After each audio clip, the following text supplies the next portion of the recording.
Assalamualaikum everyone. Hope that you are all well by the grace of Almighty Allah. Welcome to my channel Learning English School. আজকে আমরা শিখব can এবং will এর ব্যবহার। ভিডিওটি শুরু থেকে শেষ পর্যন্ত সবাই যত্ন সহকারে দেখবেন এবং পরবর্তী সকল আপডেট পেতে অবশ্যই চ্যানেলটিকে সাবস্ক্রাইব করে নেবেন। So let's start our topic can. Can একটি মডেল ভার্ব। ক্যান শব্দটি আমরা কখন ব্যবহার করতে পারি? কোনো কিছু পারা অর্থে বা কোনো কাজ করার সক্ষমতা অর্থে আমরা ক্যান ভার্বটি ব্যবহার করতে পারি। ক্যান ভার্বটির স্ট্রাকচার কেমন হবে? সাবজেক্ট প্লাস ক্যান প্লাস ভার্বের প্রেজেন্ট ফর্ম, যেটাকে আমরা শর্ট ফর্মে V1 লিখতে পারি। For example, I can do, আমি করতে পারি। তাহলে তুমি করতে পারো, এটা কি হবে? You can do. সে করতে পারে, হি ক্যান ডু। তারা করতে পারে, দে ক্যান ডু। আমরা করতে পারি, উই ক্যান ডু। কত সহজ না? আচ্ছা, এটাকে যদি আমরা নেগেটিভলি করতে যাই তখন কি হবে?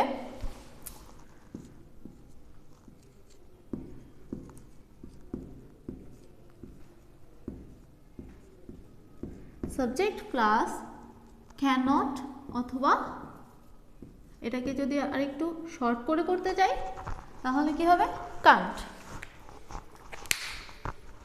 আই কান্ট ডু, আমি করতে পারি না। হি কান্ট ডু, সে করতে পারে না। দে কান্ট ডু, তারা করতে পারে না। উই কান্ট ডু, আমরা করতে পারি না। তো এভাবে আমরা আর কি লিখতে পারি? আই ক্যান গো, আমি যেতে পারি। আই কান্ট গো, আমি যেতে পারি না। হি ক্যান গো, সে যেতে পারে। হি কান্ট গো, সে যেতে পারে না। আই ক্যান ইট, আমি খেতে পারি। আই কান্ট ইট, আমি খেতে পারি না। আই ক্যান স্লিপ, আমি ঘুমাতে পারি। আই কান্ট স্লিপ, আমি ঘুমাতে পারি না। তো next, you can speak in English, তুমি ইংরেজিতে কথা বলতে পারো। You can't speak in English, তুমি ইংরেজিতে কথা বলতে পারো না। He can speak in English, সে ইংরেজিতে কথা বলতে পারে। They can speak in English, তারা ইংরেজিতে কথা বলতে পারে। We can speak in English, আমরা ইংরেজিতে কথা বলতে পারি। মানে যত প্রোনাউন বা সাবজেক্ট আছে সেগুলো দিয়ে দিয়ে সবগুলো এক্সাম্পল তৈরি করে করে বাসায় প্র্যাকটিস করবেন। প্র্যাকটিস করতে হবে, আমার সাথে সাথে আপনাদেরও বলতে হবে।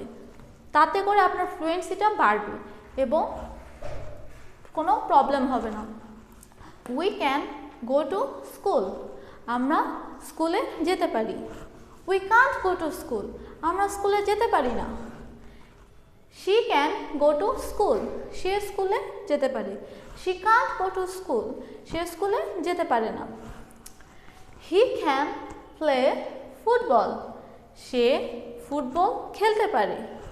হি কান্ট প্লে ফুটবল, সে ফুটবল খেলতে পারে না। ইউ ক্যান প্লে ফুটবল, তুমি ফুটবল খেলতে পারো। ইউ কান্ট প্লে ফুটবল, তুমি ফুটবল খেলতে পারো না।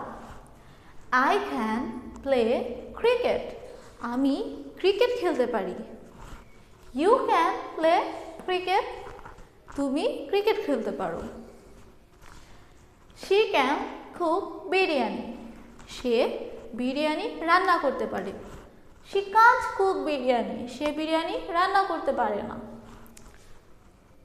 She can swim in the pond, সে পুকুরে সাঁতার কাটতে পারে। She can't swim in the pond, সে পুকুরে সাঁতার কাটতে পারে না। I can't swim in the পন্ড, আমি পুকুরে সাঁতার কাটতে পারি না। We can't swim in the পন্ড, আমরা পুকুরে সাঁতার কাটতে পারি না। সো এভাবে সেন্টেন্স মেক করতে হবে। যত বেশি এক্সাম্পল প্র্যাকটিস করবেন তত বেশি আপনার ফ্লুয়েন্সি বাড়বে। আচ্ছা, তো এটাকে যদি আমরা প্রশ্ন করতে যাই তখন কি হবে? তখন এই যে এই ক্যান ভার্বটা, এই ভার্বটা আগে চলে আসবে আর এই সাবজেক্টটা পরে চলে যাবে। কি হবে?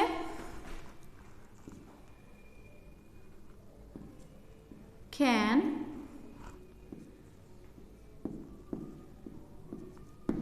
আই ডু, আমি করতে পারি। ক্যান আই প্লে, আমি খেলতে পারি।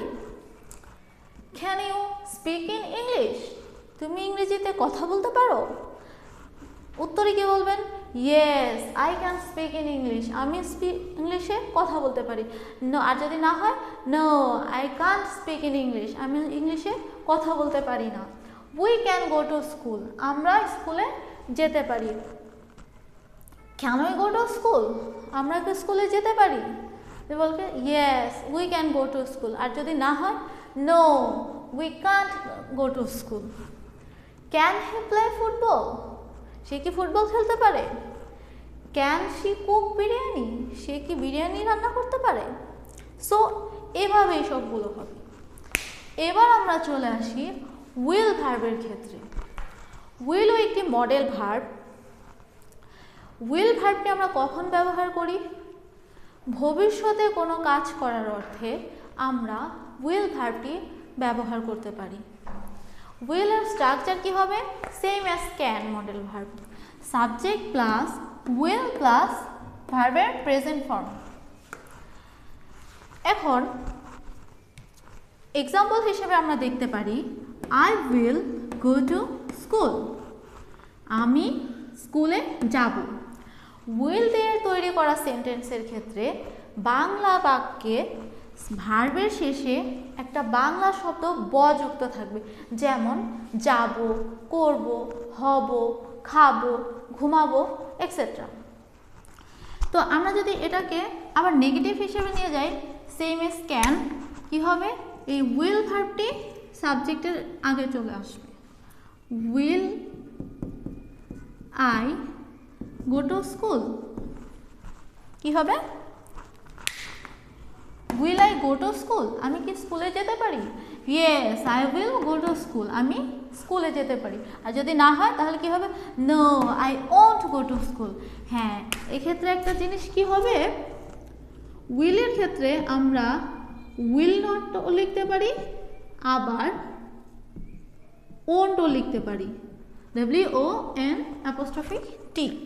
ওন্ট লিখতে পারি। No I won't go to school. Will you help them, তুমি কি তাদের সাহায্য করতে পারো? Yes you will help them. No you won't help them. We will know you later, আমরা আপনাকে পরে জানাবো। Will we know you later, আমরা কি আপনাকে পরে জানাবো। They will be back soon, তারা শীঘ্রই ফিরে আসবে। উইল দে ব্যাক সুন, তারা কি শীঘ্রই ফিরে আসবে। He will attend a meeting, সে একটি মিটিং জয়েন করবে। Will he attend a meeting, সে কি একটি মিটিং জয়েন করবে। she will cook a delicious food, সে একটি সুস্বাদু খাবার রান্না করবে।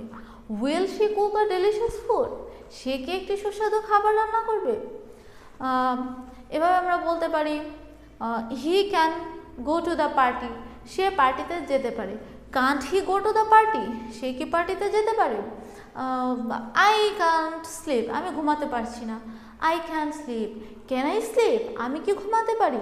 সো এভাবে একটার পর একটা সেন্টেন্স দিয়ে আপনাকে অনেকগুলো সেন্টেন্স মেক করে তারপর প্র্যাকটিস করতে হবে। যেমন ধরুন একটা ভার্ব দিয়ে আপনি অনেকগুলো 8টা pronoun I, we, you, he, she, it, they এইগুলো প্রোনাউন হিসেবে ব্যবহার করে একটা ভার্ব দিয়ে আপনি অনেকগুলো সেন্টেন্স তৈরি করতে পারেন। এভাবে আস্তে আস্তে প্র্যাকটিস করতে থাকলে আশা করি ক্যান এবং উইল দিয়ে আর কোনো সমস্যাই থাকবে না। Take care of your health. আল্লাহ হাফেজ।